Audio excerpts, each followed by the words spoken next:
අතිපූජනීය මහා සංඝරත්නයන් අවසරයි. අපගේ මේ ගමේ විහාරස්ථානයේ ලොකු හාමුදුරුවන් වහන්සේ මේ ස්ථානයේ වැඩම සිටිනවා. ඒ වගේම අපේක්ෂා උච්ච පාසල සමාජ සත්කාර පදනමේ නිර්මාතෘ ඒ වගේම පොතුවිල් බුදු මහා විහාරස්ථ සේන්ද සිරි පිරිවෙනි නියෝජ්‍ය පරිවේනාධිපති ගෞරව ශාස්ත්‍රවේදී බටලයායේ විමල රත්න පඬිත් හාමුදුරුවන් වහන්සේ මේ ස්ථානයේ වැඩම සිටිනවා. ඒ වගේම අප සංවිධානයේ ප්‍රධාන සංවිධායක ස්වාමීන් වහන්සේ රාජකීය පඬිත් ශාස්ත්‍රපති මකුළුල්ලේ දසනාලංකාර පඬිත් හාමුදුරුවන් වහන්සේ වැඩ සිටිනවා. පුංචි හාමුදුරුවෝත් වැඩ සිටිනවා. ඒ වගේම මෙම විද්‍යාලයේ විදුහල්පතිතුමනි ඒ වගේම ගිරාදුරු කෝට පොලිස් ස්ථානයේ ස්ථානාධිපතිතුමනි ඒ වගේම අධ්‍යාපන අධ්‍යක්ෂක තුමියනි බස්නායර උම පළාත් සභාවේ හිටපු කමතුමනි සම්භාවනීය අමුත්තනි දෙමාපියනි දුවා දරුවනි අද බතලයායි ගමට ස්වර්ණමය අවස්ථාවක් කියන එක ඔබේ කතා වලින් ඔබේ ක්‍රියාකාරකම් වලින් අපි දැනගත්තා. අද මේ උතුම් සත්කාරය බතලයාට ලැබුණේ අපේ පූජනීය බතලයාගේ විමල රත්න පඬිත් හාමුදුරුවෝ නිසා. උන්වහන්සේගේ වයස අවුරුදු 30යි. එතකොට මෙතෙක් උන්වහන්සේ කළ තියෙන සේවය අවුරුදු 60කට වැඩි තරම් විශාල සේවයක් උන්වහන්සේ කළා තියෙනවා. උන්වහන්සේව මට දැන හඳුන ගන්න ලැබුණේ මොරටු ප්‍රදේශයේ අපි යම් යම් කටයුතු වලට සම්බන්ධ වෙන කාල පරිච්ඡේදය තුළදී. ඒ දවස්වල අපේ බතලයාගේ විමලතර පඬිත් හාමුදුරුවෝ මේ අන්තර්ජාලය හා සම්බන්ධව හිටියා. අන්තර්ජාලය හොඳටත් තියෙනවා නරකටත් තියෙනවා. අපි නිරන්තරයෙන්ම ගන්නේ අපිට අවශ්‍ය දේවල් විතරයි.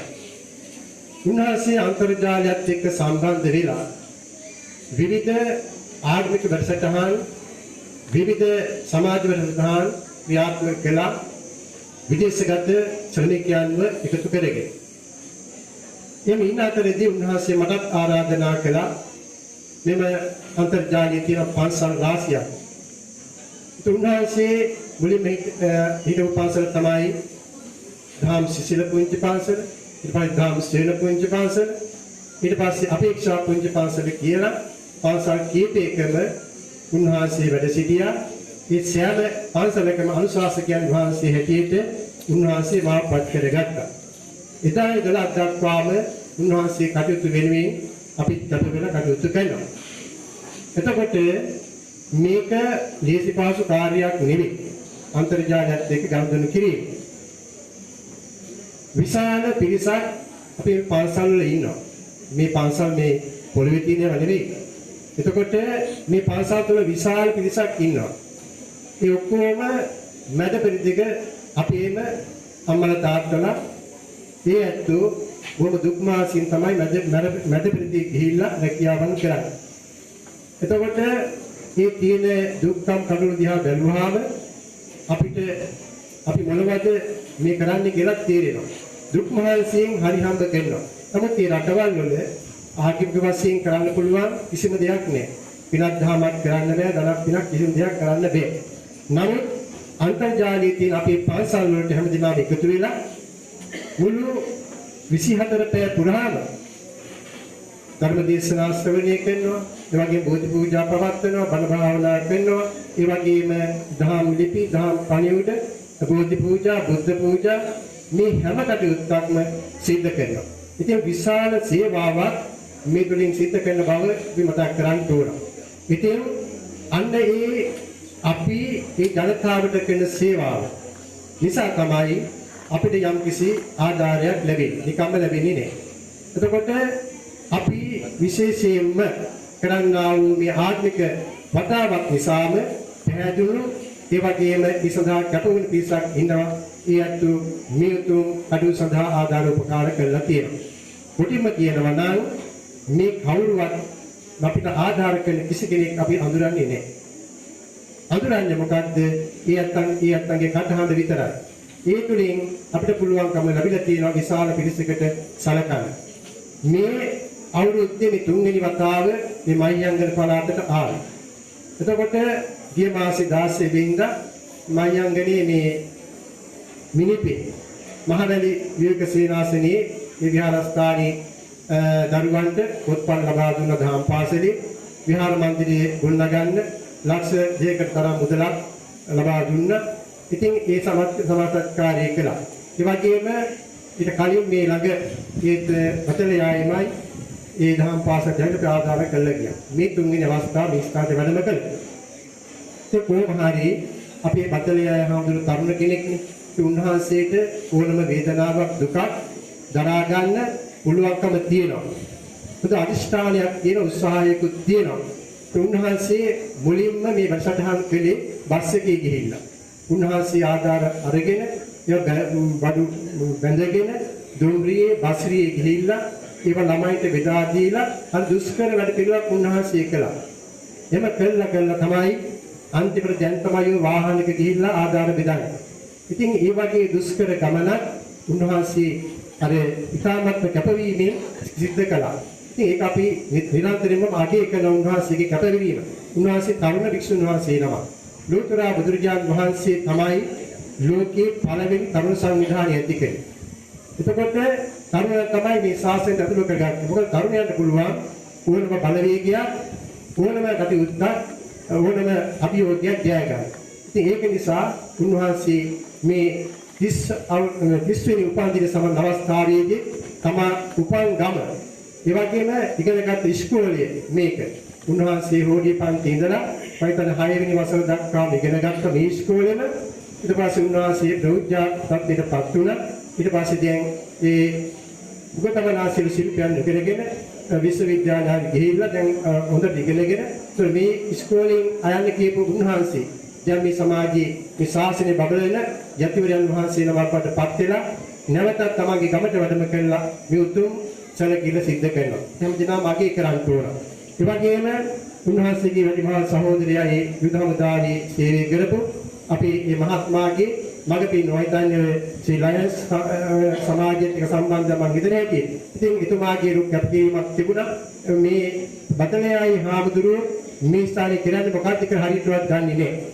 උන්වහන්සේගේ උපන්දිනේ වෙනුවෙන් අද මගේ අපේ පන්සලේ ඒ කලුතර දෙබුවන ග්‍රන්ථාගර පිරිවෙන් විහාරස්ථානයේ 25 නමකට දානීය පූජා කරනවා. උන්වහන්සේගේ උපන්දිනේ වෙනුවෙන් උන්වහන්සේ ඒකවත් දන්නේ නැහැ මම දැන් කියන එක.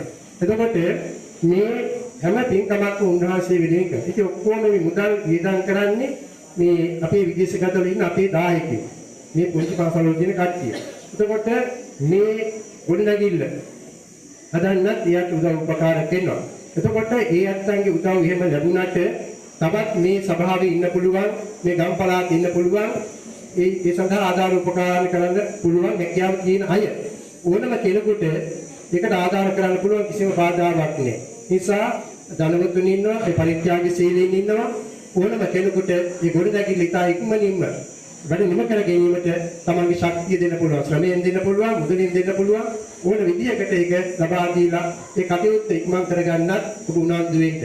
ඒ වගේම මේ ස්ථානයට අපි වැඩම කළාට පස්සේ මේ විදුහල්පතිතුමා බොහොම සුහදව අපි පිළිගත්තා. එතුමා මේ පාසලේ අතීතයේ ඉඳලා විශ්ව අපිට තීප්පත් කළා.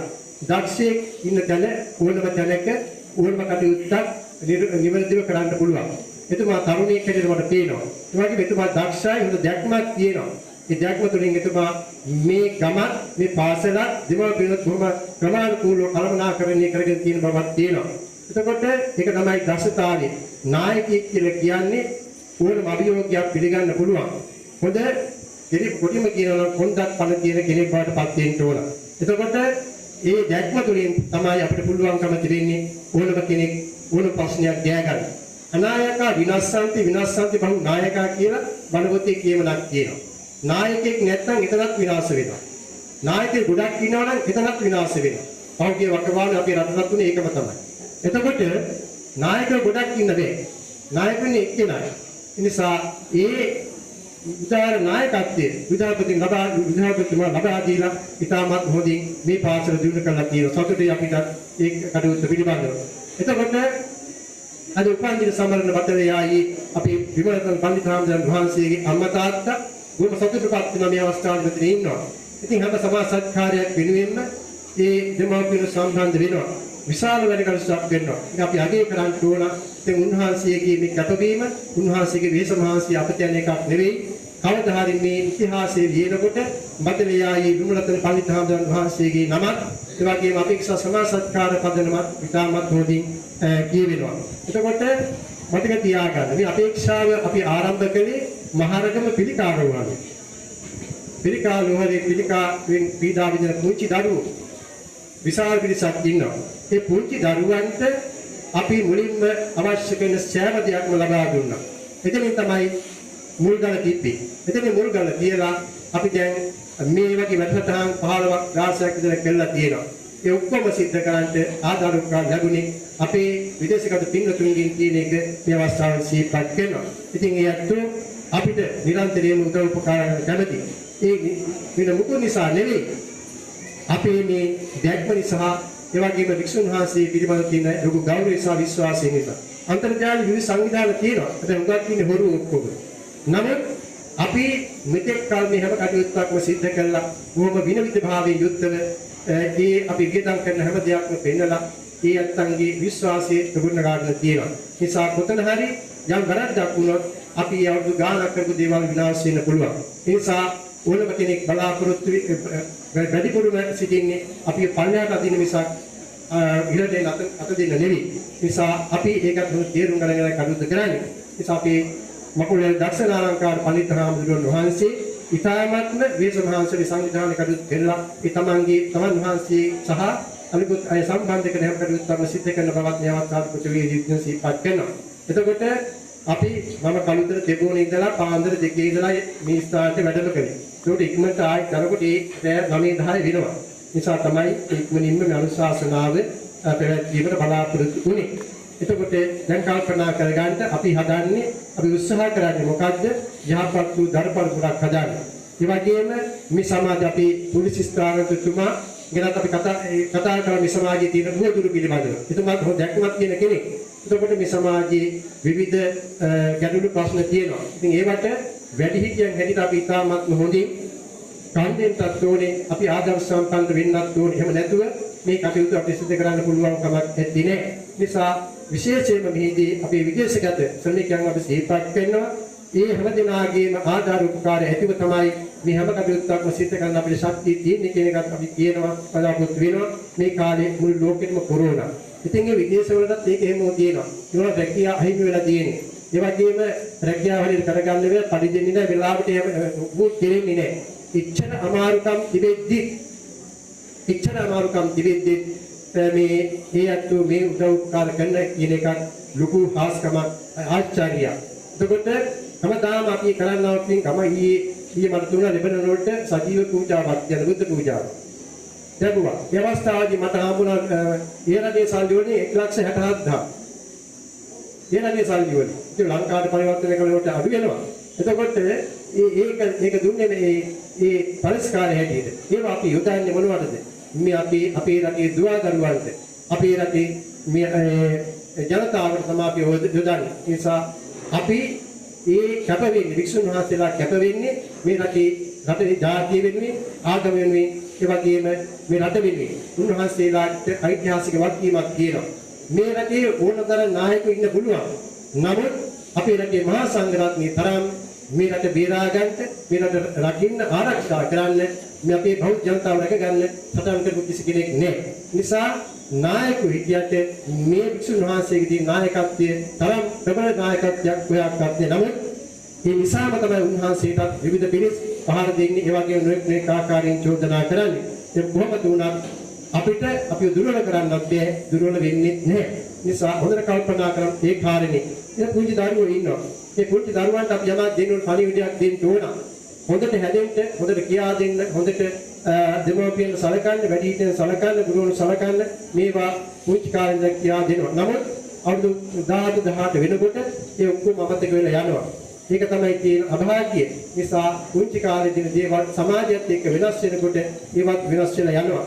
ඒවා රැකගෙන ආරක්ෂා කරගෙන කටයුතු කරන්න පුළුවන් හොඳ දරු පරපුරකුත් අපි අතර ඉන්නවා කියන එකත් මේ අවස්ථාවේ සිහිපත් කරනවා. මේ අවස්ථාවේදී මම දිගින් දිගට කරුණු කාරණා කියන්න බලාපොරොත්තු වෙන්නේ කොයි දරුවෝ බඩගින්න ඉන්නවා ඇති. එතකොට අපිට ඉතාමත් හොඳට දානි පිළිගන්නවා මේ ගමේ අමාත්‍යාත්මලා හොඳට සකස් කළා. කොහොම ගෞරවයෙන් සසද්ධාවෙන් දානි පිළිගන්නවා. එහෙම දෙනාටම අපි සිත ප්‍රාර්ථනා කරනවා. ඒ වගේම මේ අවසන් මතක් කරගන්න ඕන මේ අපේ සංවිධානයේ ඉන්න හැම දෙනාම මේ පිළිබඳව කැප වෙනවා, වේස මහන්සි වෙනවා. මේ මොහොත වෙන විටත් අපේ විදේශකාරී ගත වෙලින් අපි මේ ශ්‍රමිකයන් මේ අවස්ථාව දකින්නවා බලනවා. ඒගොල්ලෝ අපිට මීට වඩා ඉදිරියට ආධාර කරන්න ඉඩ තියෙනවා. මේ රටේ තියෙන රෝගී තියෙන අර්බුදයේ නිම වුණාට පස්සේ නිසා ඒකවත් අපි බොහොම කෘතවේදීත්වය සිහිපත් කරනවා. අපේ ශක්තිය ඒගොල්ලෝ, අපේ බලයත් ඒගොල්ලෝ. නිසා මගේ සල්ලිවත් අපේ විමල හාමුදුරන්ගේ සල්ලිවත් ඔයක්වත් නෑ. නිසා මේ පින්නතුන් දෙන සල්ලි වලින් තමයි මේ හැම දෙයක්ම කරන්නේ කියන එක බොහොම නිහතමානීව සාකෘතවේදීත්වයෙන් අපි මෙවස්සාදී සිහිපත් කරලා සිටිනවා. මගෙන් යම් කිසි මම හිතන්නේ මේ නිදවතත් එක්ක යම් දේවල් අමතකයි. ඒ කොහොම වුණත් අපේ බටලයායේ විමල හාමුදුරන් වහන්සේගේ ජන්මදිනය වෙනුවෙන් මේ කලා උතුම් කාර්ය මේ ගොඩනැගිලි ඉතාමත් හොඳින් ගුණගා ගන්නට මේ ශක්තිය ධෛර්යය දෙන්න පුළුවන්. ඒ වගේම අපි බලනවා ඉදිරියට ඇවිල්ලා මේ ගොඩනැගිල්ල තව තවත් ඉක්මනින් හදා ගන්න පුළුවන් ආකාරයෙන් ඔබට අතීත දෙන්න.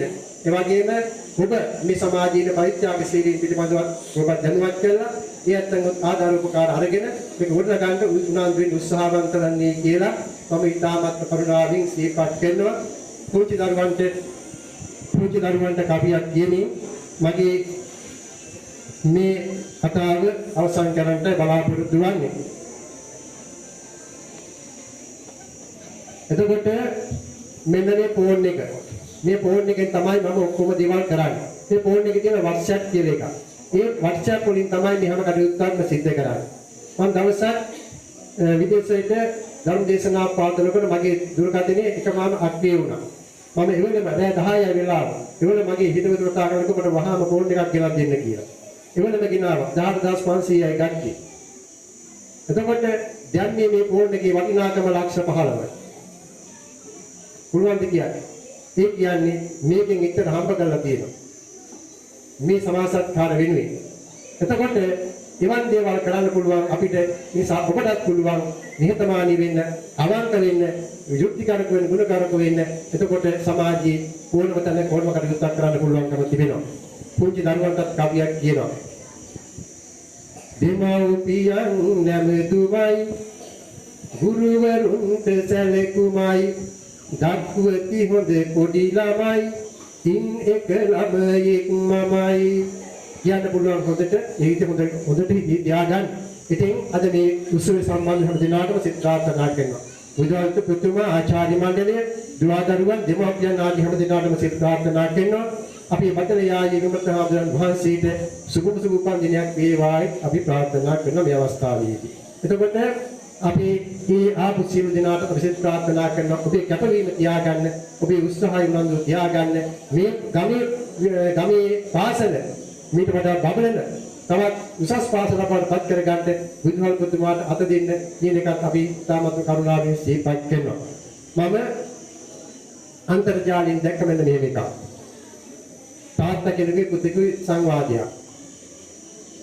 පුතා අහනවා තාත්තගෙන්. තාත්තේ